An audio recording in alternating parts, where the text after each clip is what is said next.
IFTU నిర్మాణంలో comrade Arjun రావు ప్రధాన భూమికను పోషించారని మాజీ మంత్రి కొప్పుల ఈశ్వర్, మాజీ ఎమ్మెల్యే కోరకటి చందర్, మల్లెపల్లి లక్ష్మయ్య అన్నారు. ఇటీవల అనారోగ్యంతో అర్జున్ రావు మృతి చెందగా ఆయన యాదిలో శుక్రవారం గోదావరికరంలోని ఒక ప్రైవేటు ఫంక్షన్ హాల్లో సంస్మరణ సభ నిర్వహించారు. ఈ సందర్భంగా అర్జున్ రావు చిత్రపటానికి పూలమాలలు వేసి ఘనంగా నివాళులర్పించారు. అనంతరం పలువురు మాట్లాడుతూ మానవత్వ విలువలతో అర్జున్ రావు కార్మికులకు ఆదర్శ నాయకుడిగా నిలిచారని అన్నారు. ఆయన ఆశయాల సాధన కోసం కృషి చేయాలని సూచించారు. వయసులో పెద్దవాడు, ఉద్యమంలో మాకంటే కొంచెం ముందుగా ఉన్నటువంటి వాడు.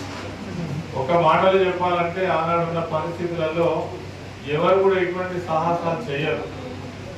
అర్జున్ రావు అప్పటికే సింగరేణి ఉద్యోగస్తుడు, అప్పటికే భార్య, పిల్లలు, ఒక కుటుంబము, మరి ఇవన్నీ ఉన్నప్పుడు కూడా ఈ పార్టీలో ఉంటే దీనికి సంబంధించినటువంటి పోలీసు రిప్రెషన్స్ కావచ్చు, గుండాలతోటి వచ్చేటువంటి ఇబ్బందులు కావచ్చు, అనేక రకాల ఇబ్బందులు ఉంటాయని తెలిసి కూడా మరి ఉద్యమంలో ఆనాటి నుంచి దాదాపుగా ఆయన రిటైర్మెంట్ అయ్యి మళ్ళీ ఇక్కడి నుంచి వెళ్ళిపోయేంత వరకు కూడా ఉద్యమంలో మరి పనిచేసి అనేక సందర్భాలలో మా అందరికి కూడా ధైర్యాన్ని ఇచ్చినటువంటి పెద్దలు అర్జున్ రావు గారి యొక్క మరణం ఏదైతే ఉందో శ్రీకాకుళం ప్రాంతంలో వాళ్ళ సొంత గ్రామంలో వారు అనారోగ్యంతో చనిపోవడం జరిగింది.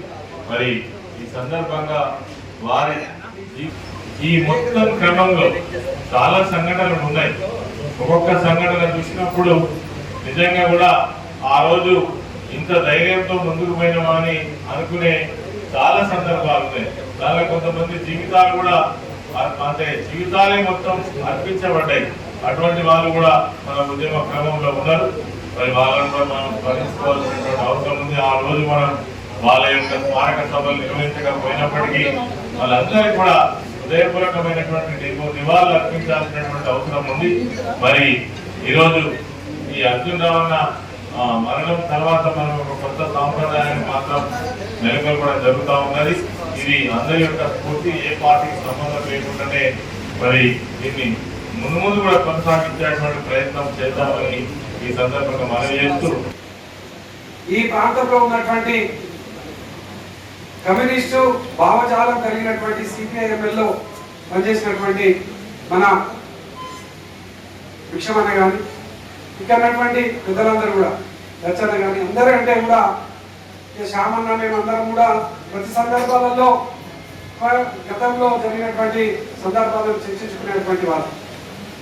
అందుకోసమే తిలక్ నగర్లో మేము ఏ సందర్భం వచ్చినా కూడా ఎన్నో త్యాగాలకు పునాదులు వేసినటువంటి ప్రాంతం ఈ తిలక్ నగర్ ప్రాంతం.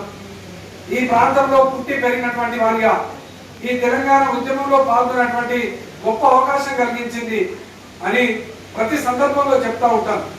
అటువంటి త్యాగదనులలో అర్జున్ రావు కూడా ఒకరు. అర్జున్ రావు కోసం నాకు ఇంతకుముందు ఇంకా కొన్ని సందర్భాలను చెప్తా ఉంటే నిజంగా ఈ యొక్క స్వేచ్ఛా వాయువులతో ఈ ప్రాంతంలో కార్మికులు కానీ ప్రజలు కానీ జీవిస్తున్నారు అంటే ఇటువంటి ఉద్యమానికి అంకురార్పణ జరిగి ఉద్యమ కార్యాచరణలో ఎంతటి వరకైనా కూడా ఒక త్యాగదనులుగా నిలబడ్డటువంటి ఈ యొక్క వేదిక మీద ఉన్నటువంటి పెద్దలు కానీ ఈశ్వరుడు కానీ అంకురార్పణ జరిగినటువంటి ఆ సందర్భం కానీ ఈ సందర్భంగా మరి ఒకసారి గుర్తు చేసుకుంటా ఉన్నాను. తప్పకుండా ఈ యొక్క ప్రాంతంలో మీ ఆశయాలను, మీ ఆలోచనలు, మీ యొక్క తమ్మునిగా, మీ యొక్క సోదరుడిగా ఈ ప్రాంతంలో ఏ అవసరం పడ్డా, ఏ కామ్రేడ్కి ఏ అవసరం పడ్డా ఈశ్వరన్న ఏదైతే మీ అందరికీ అండగా ప్రతి ఒక్క సందర్భంలో ఉంటా ఉన్నాడు.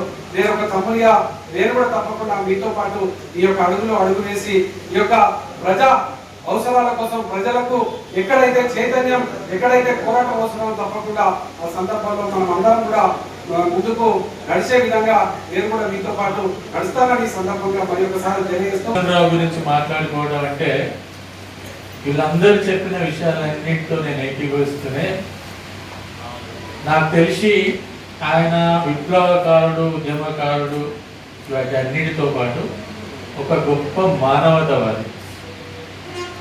ఒక రకంగా చెప్పాలి అంటే మనిషి ఎట్లా ఉండాలి, ఎట్లా ఉంటే మనిషి బాగుంటుంది అని ఎవరన్నా అడిగితే అర్జున్ రావు అలా ఉండాలని చెప్తాను.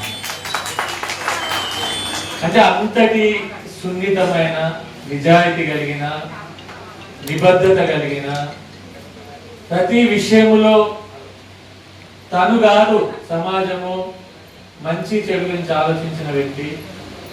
ఆ రోజు ఉన్న ఉద్యోగస్తులలో, ఐఎఫ్టీలో పనిచేసిన ఉద్యోగస్తులలో ఆయన చాలా కంఫర్టబుల్ ఉద్యోగంలో ఉన్నాడు. ల్యాంప్ రూమ్ ఇన్ఛార్జ్గా ఉండేవాడు. అది పెద్ద పనేం కాదు.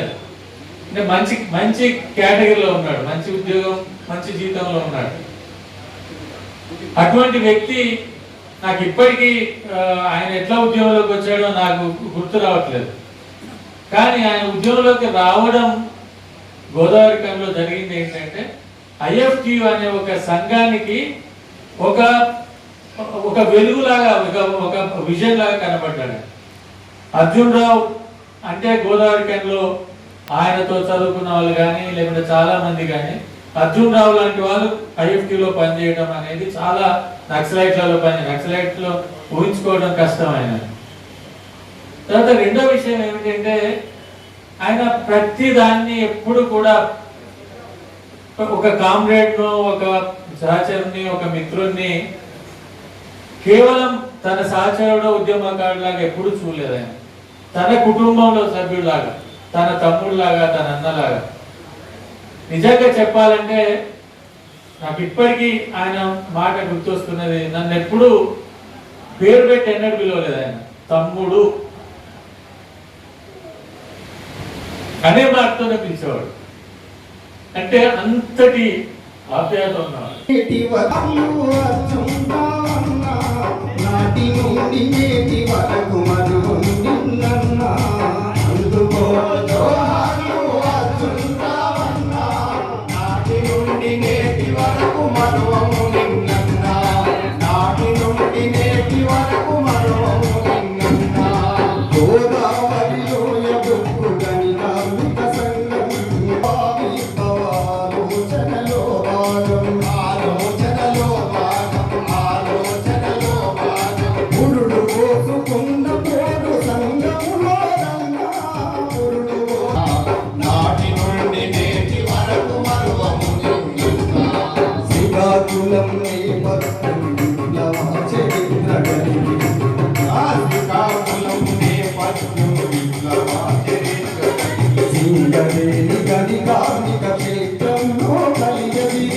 పులిమోహన్ అధ్యక్షతన జరిగిన ఈ కార్యక్రమంలో నాయకులు కింగర్ల మల్లయ్య, రామ్మూర్తి, శంకరయ్య, రామన్న, రాజయ్య, జ్యోతి, స్వప్న, శంకర్, మోహన్, సులోచన, శారద, శంకరయ్య, అశోక్ తదితరులతో పాటు వివిధ పార్టీలకు చెందిన నాయకులు పాల్గొన్నారు.